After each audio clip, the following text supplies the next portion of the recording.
Okay, so this has literally been the most annoying process of ever recording screencast videos ever, but I finally accomplished it. Tink and Toodles, or sorry, Pan and Toodles are back there. They're not supportive of this. They just want to go to bed. Okay, so we're going to talk about the schedules of reinforcement. So this is a part of operant conditioning. This has nothing to do with classical conditioning. When we talk about schedules of reinforcement, this is the way in which you deliver reinforcement. Obviously, it has nothing to do with punishment, just the reinforcement when you get it. Oh, look, there's Tink.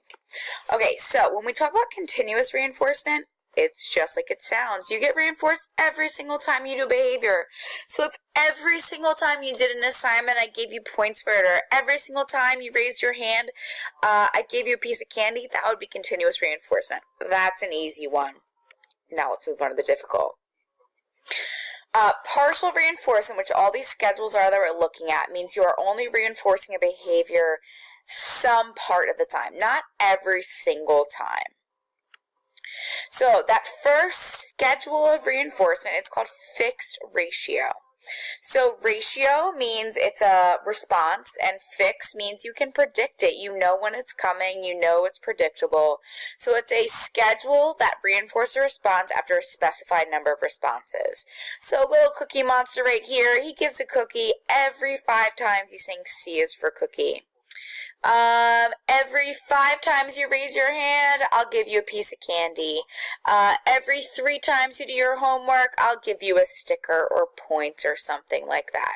You can predict when you're going to get this based on the number of times that you give a response. So we think about Skinner's pigeons, you know, a fixed ratio schedule would be like, okay, they peck 5 times, get a food pellet. Peck 5 times, get a food pellet. They know when it's coming. It has to do with a specific number of responses. I think this is the easiest schedule to know because it's like, okay, 5 reinforcement, 5 reinforcement. Now let's get more complicated here. There's a variable reinforcement schedule.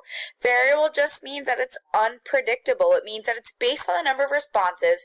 But if we think of Skinner's pigeons, it might be like, okay, they need to peck 2 times, they'll get a food pellet. 3 times, food pellet. 10 times, food pellet. 13 times food pellet, 2 times food pellet. So in that cycle, they don't know when it's coming, but they know that it's based on the number of responses that they give. Okay, so it's unpredictable. When we say variable, that means unpredictable, but ratio means it's based on the number of actual responses that we give. Now, a fixed interval schedule. Interval means time. Okay, time, the time that passes, like intervals, if you do track, you know, like interval training, like has to do with your time. So when we say fixed interval, it's a schedule of reinforcement. You are reinforced after a specific amount of time has elapsed. So if I said, you know, so for every 10 minutes after Bart, I don't watch The Simpsons. Bart moons someone, he gets a Butterfinger. If every 5 minutes I gave everyone in the room a piece of candy. If every 10 days I gave a sticker. So it's predictable of how much time has passed, but it has to do with time, not the number of responses that you give. Yeah, you have to respond, but it doesn't matter how much time has passed, but it's a predictable amount of time as well. Variable interval. So this is a schedule that reinforces after an unpredictable amount of time. So variable that's unpredictable. So this would be like pop quizzes. You don't know when they're coming. I don't really give pop quizzes, but you don't know when it's coming, but it just has to do with a particular unpredictable amount of time that has passed. Okay, so what I'm going to do is I'm going to show you, go through some schedules of reinforcement. So again, it is, you ask yourself 2 questions. You ask yourself, is it predictable or unpredictable? If it's predictable, that means it's fixed. If it's unpredictable, it means it's variable. I'm trying to move my fingers in the direction of the camera. If it is time, that means it's interval. If it's number of responses, that means it's ratio. Ratio and responses both start with the letter R. That's how I remember that. So let's check this out.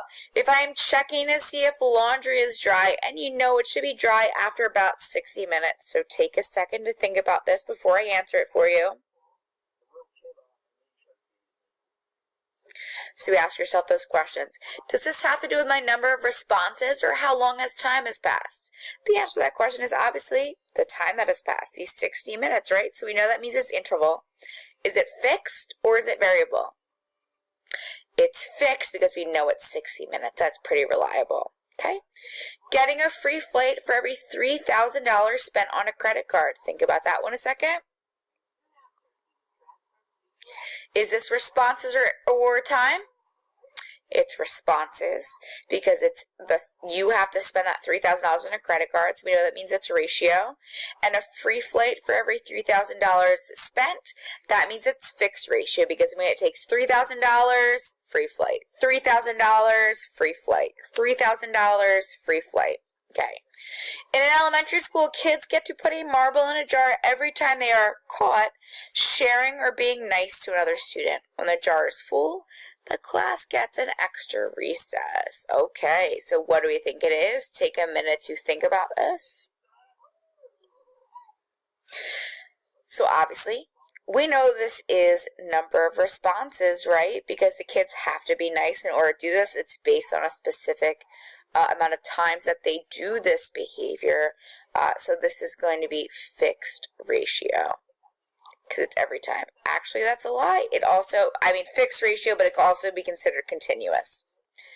Door salesman or telemarketer. So I remember the days before like stranger danger. I used to go, when I get those big books of the stuff we're supposed to sell of wrapping paper and cookie dough, I'd go to doors in my neighborhood and I'd knock on the door. All through the neighborhood. I know some people definitely hid when I knocked on the door because they didn't want to have to like turn down a little kid, right? But so maybe I'd get someone to buy some wrap paper in the first store. Then it'd take me 3 more times to do the next door to get a next sale. 10 more times to get the next sale. Then I go to my grandmother's house and I get a lot of stuff, right? But it'd be based on the amount of times that I actually try to knock on doors. If I don't knock on any doors, I'm not going to get anything. So that schedules me a variable ratio because it's unpredictable. I don't know how many doors it's going to take me to knock on in order to get my response of that buy. So it's going to be variable ratio. Checking email. Checking email, what do you think? So it has to do with the number of times you check your email, right? So it's going to be a ratio schedule and it's variable. So that's going to be a variable ratio. Also an example that you're going to look at another thing is slot machines. I think slot machines is a regular one you need to know. That definitely is a ratio schedule because you have to pull that handle a specific amount of times. And then it's unpredictable. So that means it's variable ratio. So I hope that helped clear things up a little bit. If not, please let me know as always, and I will hopefully get back to you. I will obviously get back to you, but hopefully I can help clear things up for you.